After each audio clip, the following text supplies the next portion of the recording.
Berita luar negara. Menteri Pengangkutan Singapura letak jawatan.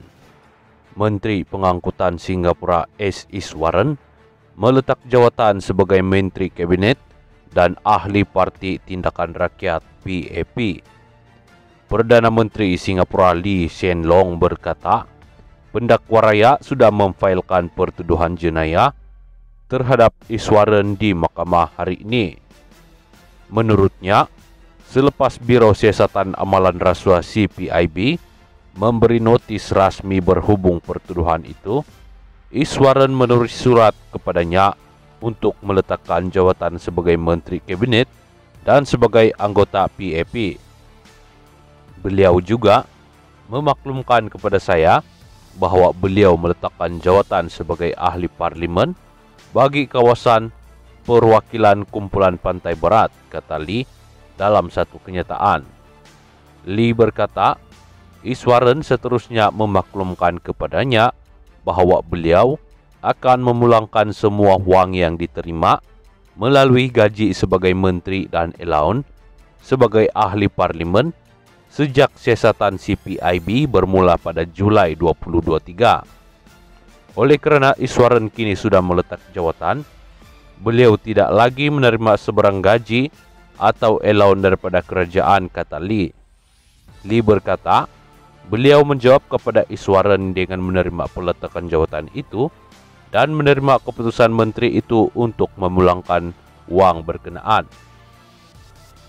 Perdana Menteri menegaskan bahawa kerajaan Singapura sudah menangani kes ini dengan ketat mengikut undang-undang dan akan terus berbuat demikian. Saya berazam untuk menegakkan integriti parti dan kerajaan dan reputasi kami untuk kejujuran dan tidak boleh rosak. Rakyat Singapura mengharap perkara itu, kata Lee. Akhbar tempatan melaporkan Iswaran didakwa di mahkamah hari ini atas pelbagai kesalahan termasuk rasuah dan mendapatkan barang berharga sebagai pejabat awam beberapa bulan selepas siasatan ke atasnya didedahkan kepada umum. Dia mengaku tidak bersalah atas 27 pertuduhan, yaitu 2 pertuduhan rasuah di bawah Akta Pencegahan Rasuah, 1 dakwaan menghalang keadilan dan 24 pertuduhan mendapatkan barang berharga sebagai pejabat awam di bawah kanun keseksaan. Anwar tetap enggan ambil gaji buat masa ini.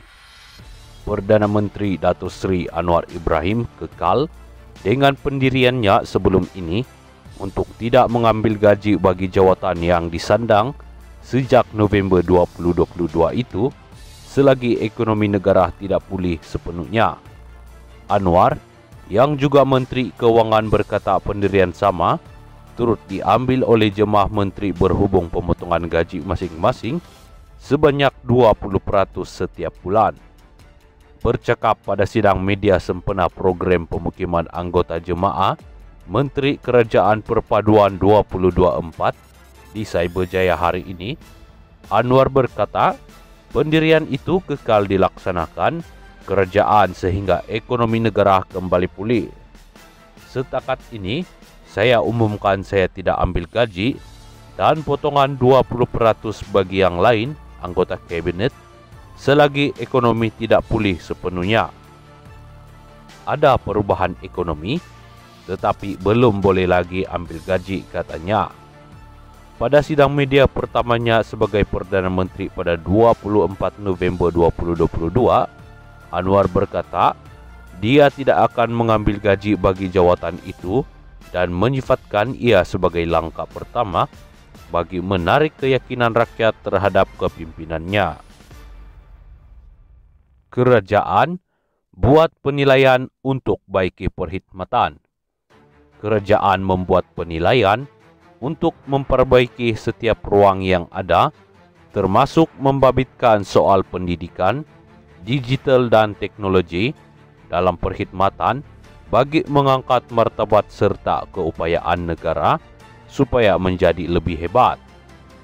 Perdana Menteri Datuk Seri Anwar Ibrahim berkata, Penilaian itu dilakukan semasa program pemukiman anggota jemaah Menteri Kerajaan Perpaduan di Cyberjaya berdasarkan input sektor swasta, penyelidik ilmuwan dan pakar antarabangsa selain pandangan serta cadangan anggota kabinet. Ramai penyelidik atau pakar memberi sumbangan yang sangat bermutu dan melalui pemukiman ini saya dan rakan-rakan timbalan Perdana Menteri serta Ketua Setiausaha Negara Muhammad Zuki Ali memberi senario secara terbuka, sangat mendengar pandangan, teguran, kritikan dan cadangan baru. Bukan untuk mempertahankan program atau polisi sedia ada, tetapi sedia untuk membuat penilaian bahawa ada ruang untuk diperbaiki ke arah pelaksanaan program dan dasar yang lebih berkesan, katanya. Anwar berkata demikian pada sidang media hari ini sempena pemukiman bersama 31 barisan anggota kabinet yang berlangsung selama 2 hari di Cyberview Resort and Spa. Perdana Menteri berkata, turut diberi penekanan semasa program itu ialah peralihan tenaga, transformasi digital, pelan perindustrian serta reformasi perkhidmatan bagi meningkatkan mutu perkhidmatan kerajaan kepada rakyat dan negara. Perbincangan itu menyeluruh tentunya menekankan perpaduan rakyat dan negara serta kestabilan politik yang menjadi prasyarat bagi kita melaksanakan program-program. Kemudian, kita bicara soal ekonomi untuk menambah pelaburan domestik dan luar negara dan juga memfokuskan kepada beberapa isu khusus, meningkatkan isu pendidikan negara termasuk TVET dan pendidikan teknologi soal digital, AI dan beberapa isu yang telah kita cerakinkan dalam beberapa dasar sebelumnya, katanya. Perdana Menteri berkata, hasil perbincangan daripada program itu akan dimanfaatkan untuk memberi perkhidmatan terbaik kepada rakyat dan memacu ekonomi Malaysia dalam usaha memaknai falsafah negara madani. Dia turut menzahirkan penghargaan kepada semua ahli kabinet yang menjayakan program yang disifatkan berprestasi tinggi serta membanggakan. Mengenai dakwaan program itu diadakan bagi mengurung ahli parlimen, Anwar berkata perkara tersebut tidak perlu dijadikan isu. Ini pemukiman, setengah menteri dan ada senator.